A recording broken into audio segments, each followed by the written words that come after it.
I'm rethinking my entire relationship because my boyfriend genuinely believes it's worse to cheat on an abuser than to actually be one. To be clear, nobody in this situation is abusive and nobody is a cheater. My boyfriend, 26 male, of 2 years, and I, 24 female, got into an argument that started with a musical waitress, which is about a woman who cheats on her abusive husband with her gynecologist. She's also pregnant. The husband is physically and financially abusive and won't let her leave him, though she is secretly saving up money to enter a pie baking competition, so she can hopefully use the prize money to leave him and find a better future for herself and her baby. Here's my take. I don't condone cheating, but in my opinion, if your partner's hitting you and trying to take all your money, then you don't owe them any loyalty. At that point, you're more of a prisoner than partner, and you don't have to feel bad for cheating. It's better if you don't, because you might be in a lot of danger if your abuser finds out, but I wouldn't shame the cheater. However, in this case, the doctor also has a wife, which the main character knows from the beginning but ignores until she meets said wife, at which point she ends the affair. So, I think she's in the wrong for sleeping with a married man, but not wrong for cheating on her husband. My boyfriend is a lot more religious than I am and says that there is never an excuse for cheating. He says adultery is always a sin, and if she wanted to have a new relationship, she should have waited until she could leave him. He says the husband is wrong for abusing her, but she also made vows to be faithful to him, and two wrongs don't make a right. He says he doesn't know if he could remain friends with someone who cheated on her husband, even if he was abusive. Personally, I think this take is freaking crazy. Of course, I didn't say that to his face, and I find his rigid definition of sin and immorality alarming. He says I don't understand because I'm not religious. I said I don't think religion validates not having empathy for an abuse victim and recognizing that the relationship dynamic changes once abuse starts. I also think the idea of cutting off a friend for cheating on her abuser is horrific. He says it shouldn't matter because neither of us plan on abusing or cheating on the other, and he doesn't want to keep going back and forth about it, but I can't stop thinking about it, and the longer I think, the more disturbing I find it. He's never been cheated on or abused, so it's not like some traumatic psychological thing. He just can't wrap his mind around cheating being okay in any circumstance. Up till now, religion has never been a reason for disagreement, and neither of us want kids, so I didn't think it would, but the whole "you don't understand because you're not religious" really got on my nerves. Both of us agree that the doctor is unequivocally wrong both for cheating and for hooking up with a vulnerable patient. He deserves to get dumped and fired and have his medical license revoked, but that's not really relevant. It feels a little ridiculous to end a relationship because of an argument that started with a fictional musical about pie, but here I am. I'm seriously considering it. Edit to clarify, I'm not trying to justify or condone actual cheating in any way. I would never encourage or support someone to cheat, no matter their circumstances. The point of disagreement is that I think the cheater being an abuse victim who can't leave is reason to have compassion for why they did it, and it's messed up to end a friendship over that. Update the next day. First off, thanks for all the replies to the original post. The reason I turned to Reddit was because he was shutting down conversation while I wasn't ready to let it go, and you guys helped me figure out why exactly it bothered me and how to organize my thoughts to better communicate them. As most of you said, the core issue wasn't really about the musical or hypothetical situation, it was about the implication of underlying principles that I didn't agree with and the inconsistency in his religious beliefs, as well as the tone of religious superiority that got to me. So, I brought it up again last night, over FaceTime. We don't live together, fortunately, and he was quite upset that I wouldn't let it go because I'm normally not argumentative like this. It's true that I usually try to find common ground or compromise, but I thought that was weird of him to say. At this point I felt pretty guilty about not letting it slide and I considered dropping it, but I'd spent too much time thinking about it to let it go, and boy am I glad I didn't. I started by asking about why this was a situation that could be dictated solely by religious doctrine, while he's fine with things like premarital love-making, abortion, homosexuality, etc. He gave evasive answers for a ridiculously long time, but eventually it all came out. He is uncomfortable with gay people and distances himself from them too. What about our gay friends? Apparently they're my friends, not our friends. I guess we've only hung out with them in larger groups. Why has he never said anything about this before, even when I excitedly told him that 2 of our female friends were engaged? Apparently he thinks he shouldn't have had to say anything, and I should have known he's not okay with people who live in sin. Also, this couple won't really be married. Huh?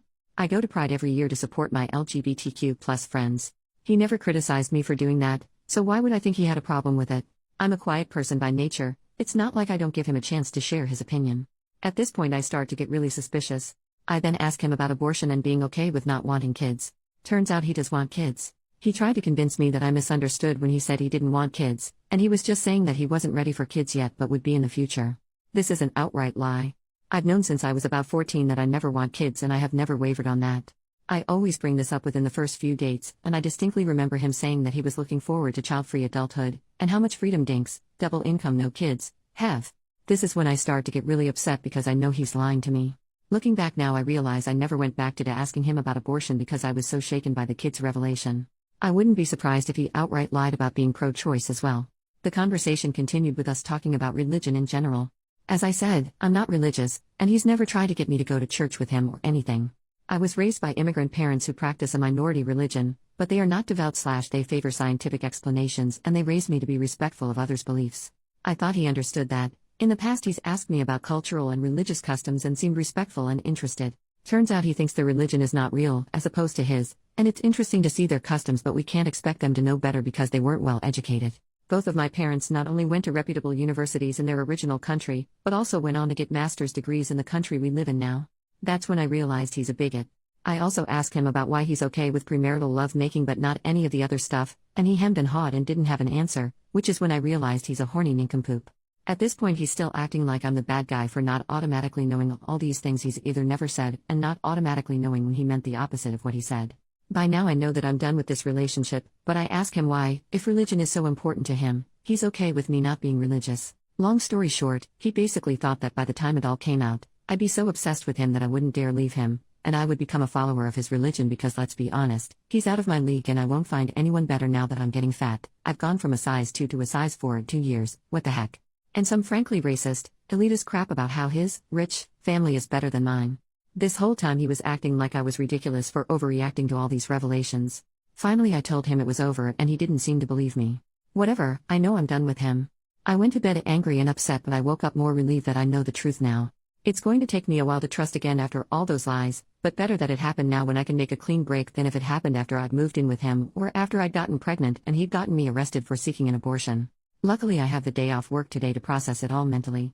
I didn't have any texts or calls from him this morning, so I figured he'd either accepted it or was still in denial. I didn't care much. Then a few hours ago I got a very angry voicemail from his mom, a woman I've met twice and has my number because we exchanged a few recipes, telling me I'm going to hell for, among other things, cheating on her baby boy.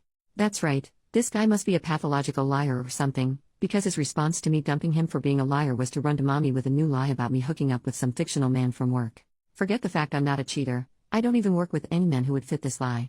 I sent the mom a text spelling out the truth and told her I was blocking her, which I did. Since then I've been reaching out to friends to tell them my side of the story before he feeds them a bunch of lies too. Fortunately the ones I've talked to so far believe me, because I was kinda scared about the fact I don't have any proof besides the voicemail, and he is the more charismatic and persuasive one. The friend group is pretty liberal-minded though, and it is bizarre that his opinions never came up before. But I guess he saw them as my friends while his church friends, who I never saw much of, were his friends. Overall, I'm trying to stay optimistic, but it's terrifying how smoothly he could lie to me for so long. It only came out because he let his guard down because we were talking about a fictional story. Initially I felt ridiculous for not letting it drop. Thank you to those who encouraged me to trust my instincts and get to the root of what bothered me. Finally, though it didn't come up again, I'll say again for the record that abuse victims whose partners won't let them leave are prisoners, not partners. They do not owe their captors any loyalty. Infidelity in that context is not a healthy or safe or smart choice, but people make bad choices when they're in survival mode. We don't have to condemn them for it. The number of people on that thread who seem to consider abuse and cheating as equal transgressions is seriously disturbing. Anyway, on to the rest of my life, I guess.